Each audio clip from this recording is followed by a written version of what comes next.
Nellore city నియోజకవర్గం 13వ డివిజన్లోని మిట్టపాలెంలోని బాబు city భవిష్యత్తు గ్యారంటీ కార్యక్రమంలో పాల్గొన్నారు మాజీ మంత్రి Ponguru Narayana.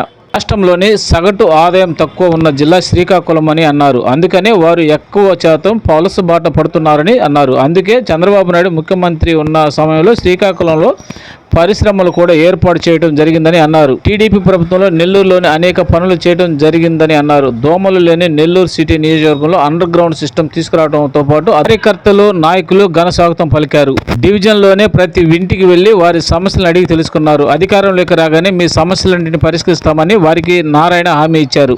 End to end రోడ్లు కూడా తెచ్చామని గుర్తు చేశారు. పిల్లలు పెద్దలు ఆనందంగా ఆహ్లాదంగా ఉండేందుకే నెల్లూరు నెక్లెస్ రోడ్డు పార్కులు ఏర్పాటు చేశామని అన్నారు మాజీ మంత్రి నారాయణ.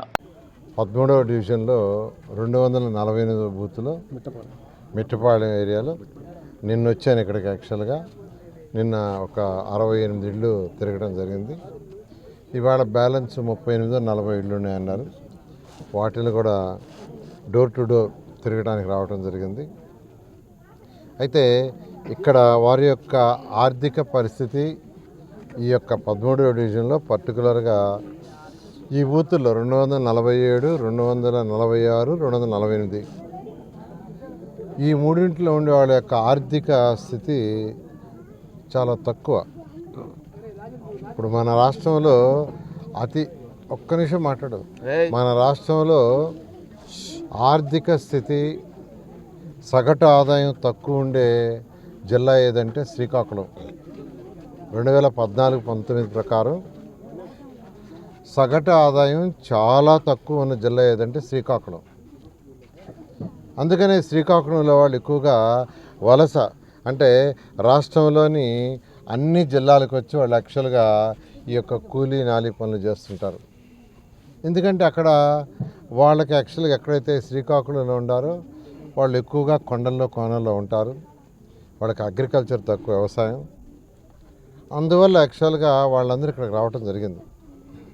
అందుకే ముఖ్యమైన నారా చంద్రబాబు నాయుడు ముఖ్యమంత్రిగా ఉన్నప్పుడు అక్కడ ఇండస్ట్రీస్ పెట్టడానికి ప్రయత్నించారు, కొన్ని చేయటం కూడా జరిగింది. ఎందుకంటే ఇండస్ట్రీస్ వస్తే వాళ్ళ యొక్క ఇన్కమ్ పెరుగుతుంది, సగటు ఆదాయం. ఆ విధంగా ఇప్పుడు నెల్లూరు సిటీ తీసుకుంటే 28 డివిజన్లు ఉంటే ఈ 28 డివిజన్లో సగటు ఆదాయం తక్కువగా ఉండేవి 54, 53. తర్వాత ఈ 13లో ప్రత్యేకంగా 246, 247, 248. ఎందుకంటే ఇక్కడ ఉండేవాళ్ళు ఎక్కువగా చిన్న చిన్న పనులు చేసుకునేవాళ్ళు.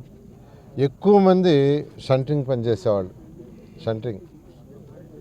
ఆ తర్వాత చిన్న చిన్న వర్క్ చేసుకునేవాళ్ళు, కూలీ నాలి, బేల్దారు కూలీ, లేదా ముఠా వర్క్ తిరిగిపోయేవాళ్ళు, లేదా ఇళ్లలో చిన్న చిన్న పాసి పనులు అంటారు పాత రోజుల్లో, అలాంటి ఇళ్లలో పనిచేసేవాళ్ళు.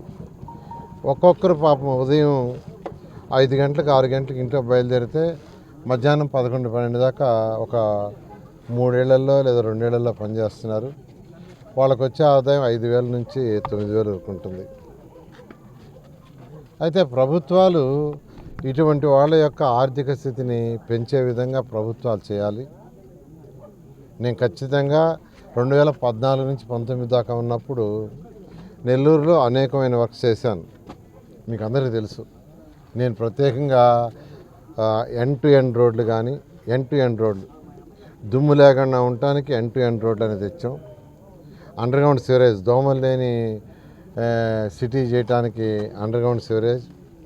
డ్రింకింగ్ వాటర్, స్వచ్ఛమైన వాటర్ ఉండాలంటే స్వచ్ఛమైన వాటరు, నిరంతరం వాటరు, 365 రోజులు ఒకే రకమైన వాటర్ ఉండాలని సంగం బ్యారేజ్ 37 కిలోమీటర్ల నుంచి వాటర్ లైన్స్ తీసుకురావటం కానీ,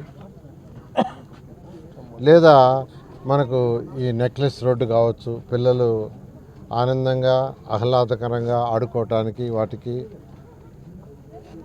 పార్కులు, అదేవిధంగా టెంపుల్స్లో ఘాట్లు, కోనేరు లాంటివి, ఈ విధమైన అన్నా క్యాంటీన్స్. పేదలు నిరుపేదలు ఎవరైతే ఉండారో వాళ్ళందరూ ఉదయాన్నే వర్క్స్కి పోతుంటారు. ఉదయాన్నే వర్క్స్కి పోవాలంటే కొందరు 7 గంటలకు బయలుదేరుతారు, కొందరు 6 గంటలకు బయలుదేరుతారు, కొందరు 5 గంటలకు కూడా బయలుదేరుతుంటారు. ఇప్పుడు కొంతమంది కూరగాయలు అమ్ముకోవడానికి పోతున్నారు అక్కడికి. అక్కడ కూరగాయలు ఎక్కడ ముత్తుకూరు గేట్ దగ్గర, అదేవిధంగా పూలు అమ్ముకునే దానికి మద్రాస్ బస్ స్టాండ్ దగ్గర, ఇలా ఆర్టీసీ బస్ స్టాండ్ దగ్గర కూరగాయలు పండ్లు అమ్ముకోవటానికి, పూలు అమ్ముకోవటానికి వాళ్ళందరూ తెల్లవారి 4 గంటలకు 5 గంటలకి మార్కెట్కి పోయి ఆడ కొనుక్కొని అవి తెచ్చుకొని ఆడ అమ్ముకుంటుంటారు. వాళ్ళు ఉదయాన్నే పోయినా వంట వండుకొని బాక్సులు ఎత్తుకోపోలేరు. అటువంటి వాళ్ళ కోసమే అన్నా క్యాంటీన్స్ తీసుకొచ్చాం. అన్నా క్యాంటీన్స్ తీసుకొచ్చింది ఎవరైతే ఉదయాన్నే 5 గంటలకో 6 గంటలకో 7 గంటలకో కూలీ నాలికి పోతారో అటువంటి వాళ్ళు ఇబ్బంది పడకుండా ఉండటం కోసంగా ఎక్కడైతే మార్కెట్లు ఉంటాయో, ఎక్కడైతే యాడ్లు ఉంటాయో, ఎక్కడి నుంచి అయితే కూలీలంతా ఒక దగ్గర చేరిపోతుంటారు ఒక ప్లేస్కి వచ్చి, వేదాయపాలెం సెంటర్, అట్లా కొన్ని ముత్తుకూరు సెంటర్, ఇలాంటి సెంటర్లో ఉండే దగ్గర క్యాంటీన్స్ పెట్టాం, అన్నా క్యాంటీన్స్ని. ఇవన్నీ కూడా నిరుపేదల యొక్క డెవలప్మెంట్కి చేసినవి. అయితే ఈ 246, 247, 248 ఈ 3 మాత్రం చాలా చాలా ఆర్థికంగా సగటు ఆదాయం తక్కువ ఉండేది.